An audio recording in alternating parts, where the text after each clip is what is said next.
Bismillahirrahmanirrahim. Assalamualaikum dan selamat sejahtera.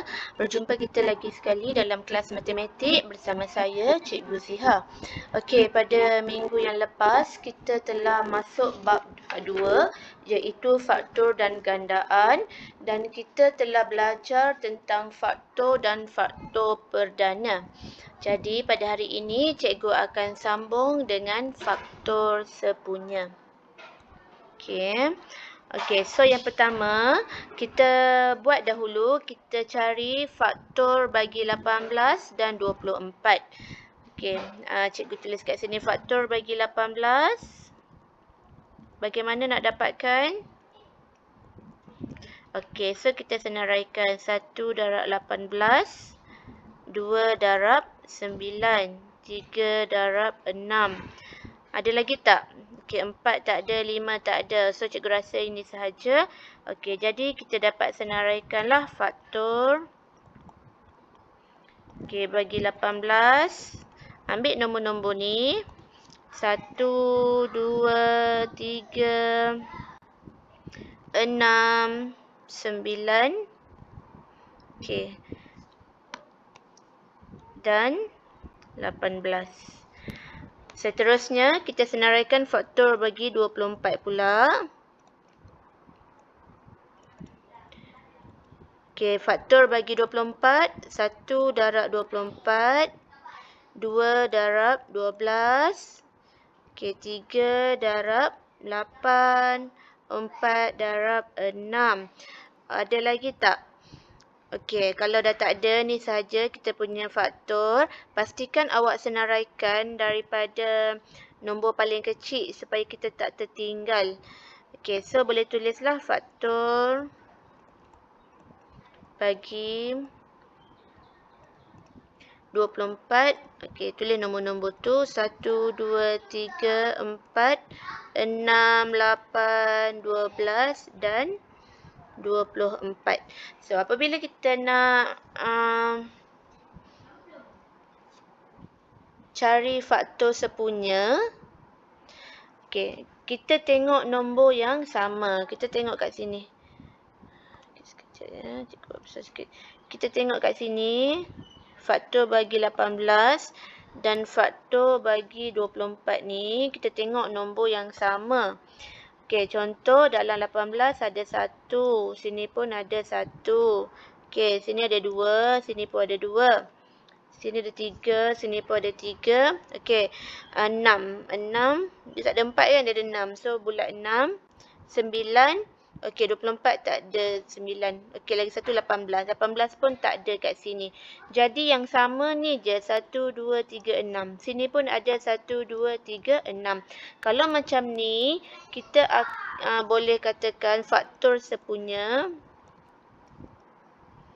Sepunya ni maksud dia sama. Sepunya bagi 18 dan 24 ialah, okey, ambil yang kita dah bulat biru tadi. 1, 2, 3 dan 6. Okey. Sorry ya. 1, 2, 3 dan 6. Jadi ini adalah jawapan kita. Okey, soalan yang kedua, adakah faktor bagi 18 juga faktor bagi 24? Okey, faktor bagi 18, dia masih ada yang lain. Dia masih ada 9 dengan 18. Dua-dua ni tak ada dalam 24. Jadi maksudnya bukanlah, sebab bukan semua faktor bagi 18 tu adalah faktor bagi 24. Okey, tengok slide ni. Okey, cikgu dah buat kat sini. Sama je dengan apa yang cikgu dah terangkan kepada awak tadi. Awak boleh tengok nanti, awak boleh baca dalam nota yang perlu awak tulis nanti. Okey, cikgu ambil lagi satu contoh. Cikgu ambil daripada buku teks. Kita tengok contoh.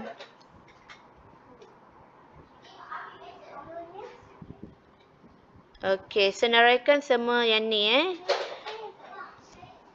Soalan nombor 2. Senaraikan semua faktor sepunya bagi setiap yang berikut. Okey, kita ambil yang A lah. 12 dan 30. Jadi apa yang awak perlu buat? Awak cari dahulu faktor bagi 12. Okey, faktor bagi 12. 1 darab 12, 2 darab 6, 3 darab 4. Okey, ada lagi tak? Tak ada kan?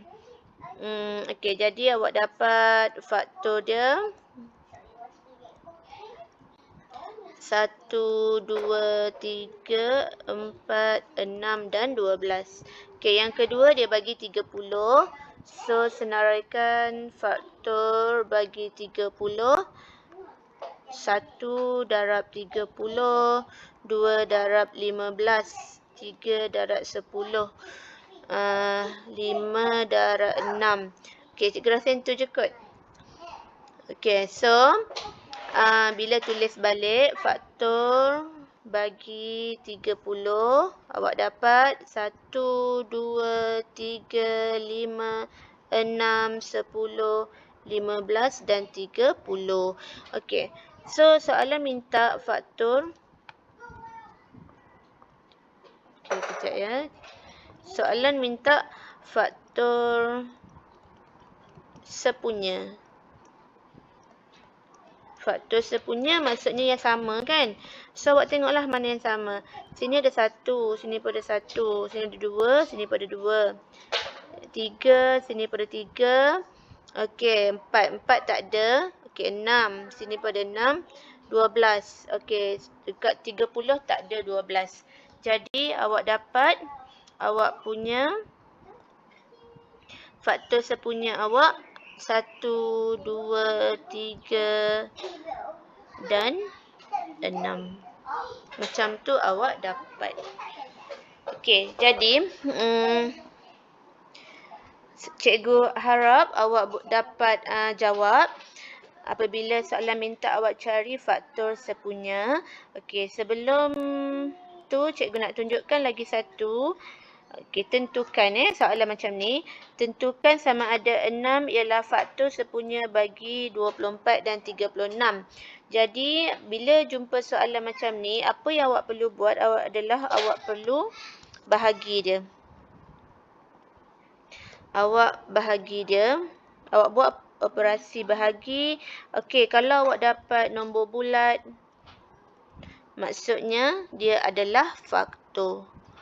Kita dah belajar dalam kelas yang lepas kan, cikgu cakap kalau bahagi awak dapat baki atau awak dapat perpuluhan, dia bukan faktor.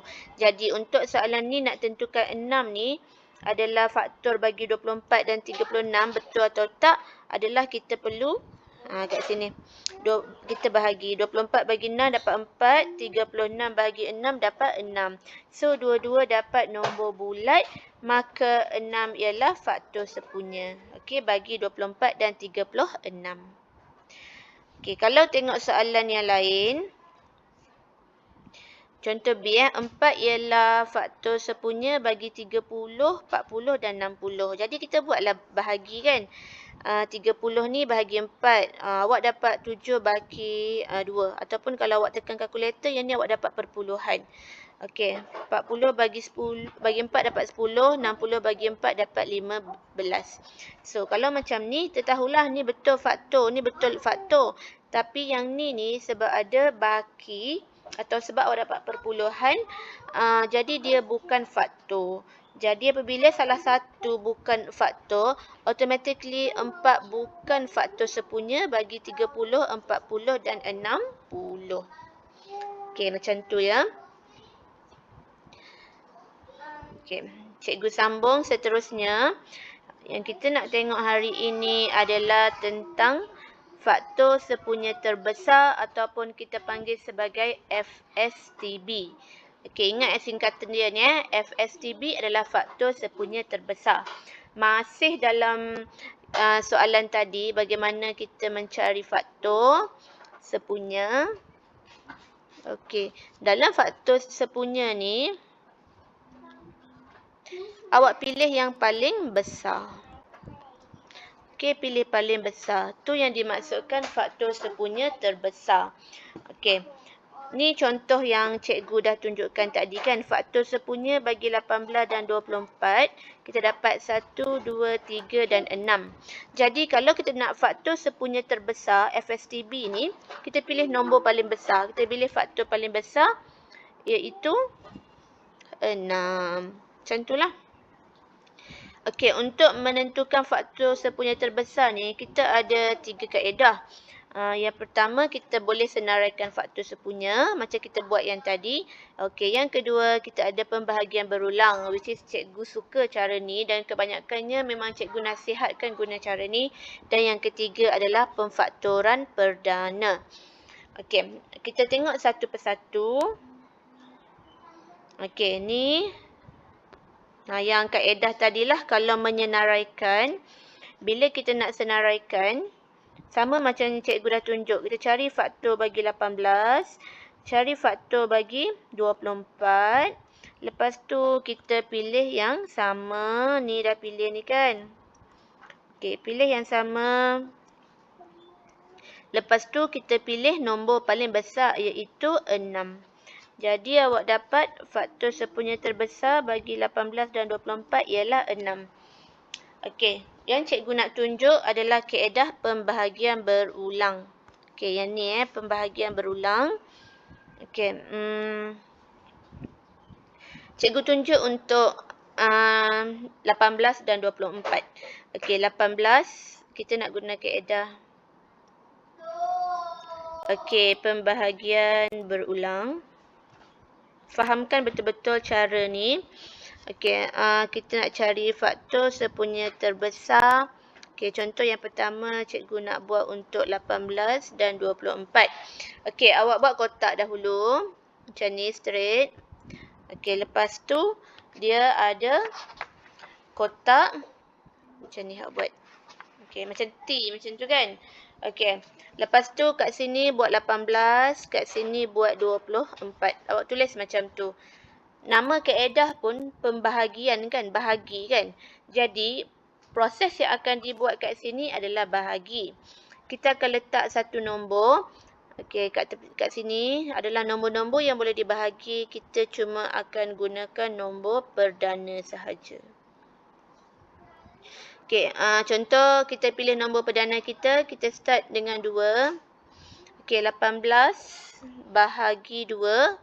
Tulis sini bawah jawapan dia. Bawah 18. 18 bahagi 2 dapat 9. 24 bahagi 2 dapat 12. Okey, kita akan ulang lagi sekali kaedah pembahagian ni. Kita akan ulang. Kita akan bahagi lagi. 9 dengan 12. Contoh kita bahagi sifar 3. Okey, 9 bahagi 3 dapat 3. 12 bahagi 3 dapat 4. Bila awak dah dapat macam ni, awak dapat kat sini kan 3 dengan 4 kan.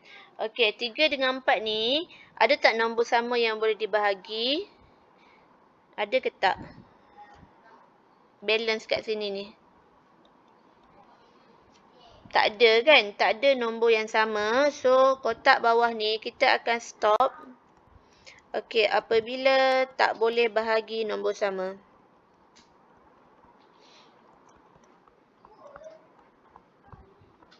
Okey, awak akan stop apabila tak boleh bahagi nombor yang sama. So, 3 dengan 4 dah tak boleh dibahagi nombor yang sama. Jadi, kita stop.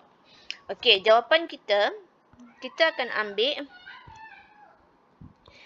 Okey, daripada tulisan biru cikgu ni. Yang berdiri kat sini. Kita akan ambil jawapan kat sini. Yang mana kita akan buat dia adalah operasi darab. Okey, jadi jawapan kita bila kita nak cari FSTB, faktor sepunya terbesar bagi 18 dan 24. Okey, sama dengan ambil nombor tepi ni 2 darab dengan 3, awak dapat 6. Sama dengan jawapan kalau kita buat kaedah penyenaraian tadi. Macam ni. Okey, untuk kaedah nombor 3, pemfaktoran perdana, tu cikgu minta awak baca sendiri. Okey, hari ni cikgu fokus kepada dua kaedah ni, A dengan B. Okey, tadi cikgu cakap awak boleh guna kaedah penyenaraian kan. Awak boleh senaraikan semua faktor, lepas tu awak pilih faktor sepunya. Okey, contoh nombor ni kita nak jawab soalan ni sekarang. 36, 60, 72. Kalau awak nak senaraikan, awak perlukan masa yang lama. Lepas tu cikgu risau awak tertinggal salah satu faktor. Jadi cikgu nak tunjukkan untuk soalan B ni, kalau kita buat kaedah pembahagian berulang. Kaedah ni. Sebab tu cikgu cakap kaedah ni awak kena fahamkan betul-betul. Okey, kita tengok contoh B. Yang B, dia bagi 36, 60 dan 72. Okey, kita nak cari dia punya FSTB, faktor sepunya terbesar. Okey, buat kotak dahulu. Tuliskan 36, 60 dan 72. Kita fokus, kita akan buat bahagi yang mana nombor yang dibahagi kat tepi sini hanyalah nombor perdana. Okey, so nak bagi apa dulu? Kita bahagi 2 lah. Basically kita memang akan start bahagi 2, bahagi 3, bahagi 5, bahagi 7, bahagi 11. Awak pakai nombor-nombor ni je. Okey. Okey, so bagi 2 dahulu. 36 bagi 2 dapat 18. 60 bagi 2, 30. 72 bagi 2, 36. Okey, nak bahagi lagi sekali. Nak bahagi lagi sekali, semua ni pun boleh bahagi 2 lagi sekali. So, bahagi 2 lagi sekali. 18 bahagi 2, 9. 30 bahagi 2, 15. 36 bahagi 2, 18. Okey, 9, 15, 18. Boleh bahagi dengan sifir apa? Sifir 2 dah tak boleh dah. So, tengok pula 3 kan? Okey, semua ni memang boleh bahagi 3. So, tulis 3 kat sini. 9 bahagi 3 dapat 3. 15 bahagi 3 dapat 5. 18 bahagi 3 dapat 6.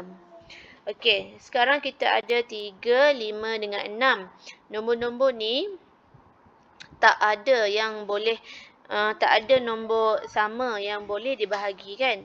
Tak ada. So, bila dah tak ada, nombor bawah ni dah tak ada nombor sama. Dah tak ada nombor sama yang boleh dibahagi. Okey, jadi kita akan stop. Kita dah tak buat pembahagian lah. Okey, jadi kita akan ambil nombor tepi ni. So, kita akan darabkan dia. Jadi, kita akan dapat FSTB dia sama dengan 2 darab 2 darab 3. So, dapat 12. Okey, macam tu sahaja. Okey, nanti buat latihan dalam buku modul. Okey, dan awak boleh baca untuk kaedah pemfaktoran perdana. Okey, jadi itu sahaja untuk kelas pada hari ini. Sehingga kita berjumpa lagi pada kelas yang akan datang. Sekian, terima kasih.